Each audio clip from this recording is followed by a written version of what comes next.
নমস্কার বন্ধুরা, রুমাস blog cooking চ্যানেলে সবাইকে স্বাগত। আজকে আমি যে রেসিপিটা আপনাদের সঙ্গে শেয়ার করব সেটি হলো মাংসের খিচুড়ি।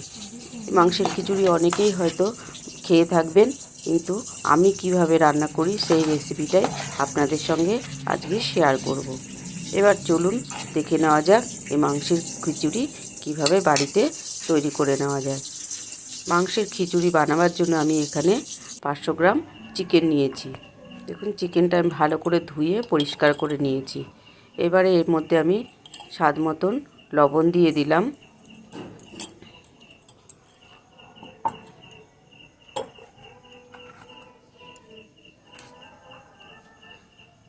পরিমাণ মতন হলুদ দিয়ে দেব, আর দিয়ে দেব একটু কাশ্মীরি লঙ্কার গুঁড়ো।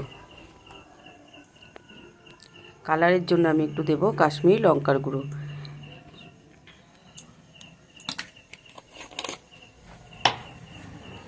এবারে সমস্ত কিছু দিয়ে নেওয়া হয়ে গেছে, আর কিছুটা দেব আমি টক দই। এটাকে দিয়ে ভালো করে আমি মাংসটাকে ম্যারিনেট করে রেখে দেবো আধ ঘন্টার জন্য। মাংসটা ভালো করে মেখে নেওয়া হয়েছে, এবার আমি আধ ঘন্টার জন্য ম্যারিনেট করে রেখে দেবো। আমি এখানে গোবিন্দভোগ চাল নিয়েছি। আমি এখানে বাটি মেপে 1.5 বাটি পরিমাণে আমি গোবিন্দভোগ চাল নিয়েছি। দেখুন, আমি 1.5 বাটি চাল নিয়েছি, আর এখানে 1 বাটি মসুর ডাল নিয়েছি, আর এখানে 1.25 বাটি মুগের ডাল নিয়েছি। মানে 1 বাটি পুরো ভর্তি করে নিইনি, একটু বাটিটা ভর্তি না করে ডালটা নিয়ে নিয়েছি। দেখুন, ডালটা ভালো করে ভেজে নেওয়া হয়ে গেছে। এবারে মসুর ডাল আর চাল, মুগ ডাল একসঙ্গে আমি ভালো করে ধুয়ে একটা সাইডে রেখে দেবো। এদিকে কড়াইতে আমি তেল দিয়ে দিয়েছি। তেলটা দিয়ে ম্যারিনেট করে রাখা চিকেনটা আমি এর মধ্যে তেলের মধ্যে দিয়ে দেব। দিয়ে ভালো করে একটু কষিয়ে চিকেনটাকে আমি রেখে দেবো।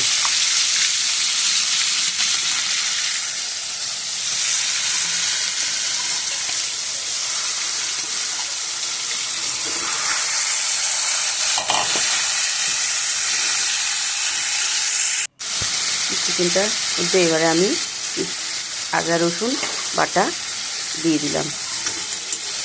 দিয়ে ভালো করে আমি চিকেনটাকে একটু কষিয়ে নেব। দেখুন, চিকেনের থেকে কীরকম তেল ছাড়তে শুরু করেছে।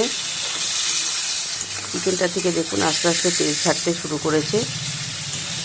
এইভাবেই চিকেনটাকে ভালো করে কষিয়ে নিতে হবে। চিকেনটা একটু সেদ্ধ হয়ে আসলে আমি এটাকে গ্যাসটাকে অফ করে দেব। দেখুন, চিকেনটা আমার হয়ে গেছে। এবারে অন্যদিকে আমি খিচুড়িটা বসাবার জন্য এখানে কড়াইতে একটা সসপ্যান বসিয়েছি। সসপ্যানের মধ্যে আমি এখানে সর্ষের তেল দিয়েছি। তার মধ্যে আমি কিছুটা কুচনো পেঁয়াজ আমি এর মধ্যে দিয়ে দিয়েছি। দিয়ে আমি অল্প একটু নুন দিয়ে দিয়েছি, যাতে পেঁয়াজগুলো তাড়াতাড়ি করে ভাজা হয়ে যায়।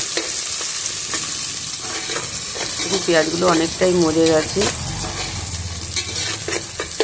এইভাবে পেঁয়াজগুলোকে ভালো করে ভেজে নিতে হবে। এরপরে আমি এর মধ্যে 1 চামচি মতন ধনে গুঁড়ো, জিরে গুঁড়ো, আমি পরিমাণ মতন হলুদ গুঁড়ো দিয়ে ভালো করে পেঁয়াজটাকে কষিয়ে নেব।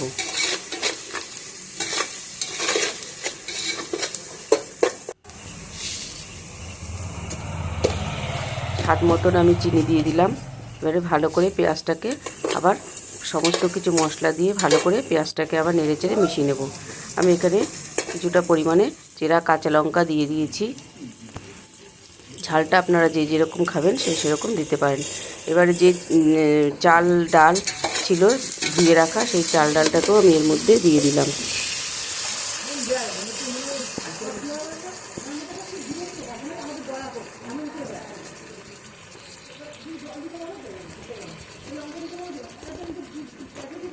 চাল আর ডালটা ভালো করে দিয়ে আমি সমস্ত কিছু আবার একটু ভালো করে পেঁয়াজের সাথে ভালো করে মিশিয়ে নেব। দেখুন, ভালো করে মেশানো হয়ে গেছে। এবার আমি এই বাটি মেপে আমি 2 বাটি জল দেব। যেহেতু আমার সমস্ত চাল ডাল মিলিয়ে 1 বাটি ছিল, সেজন্য আমি 2 বাটি জল দিয়ে দেব।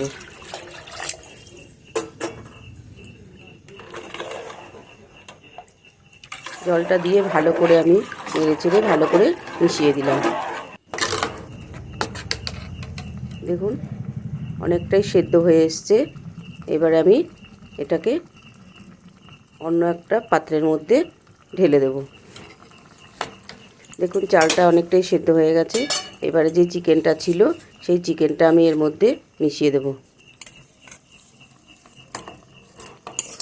রান্না করে রাখা চিকেনটা আমি এর মধ্যে দিয়ে দিলাম।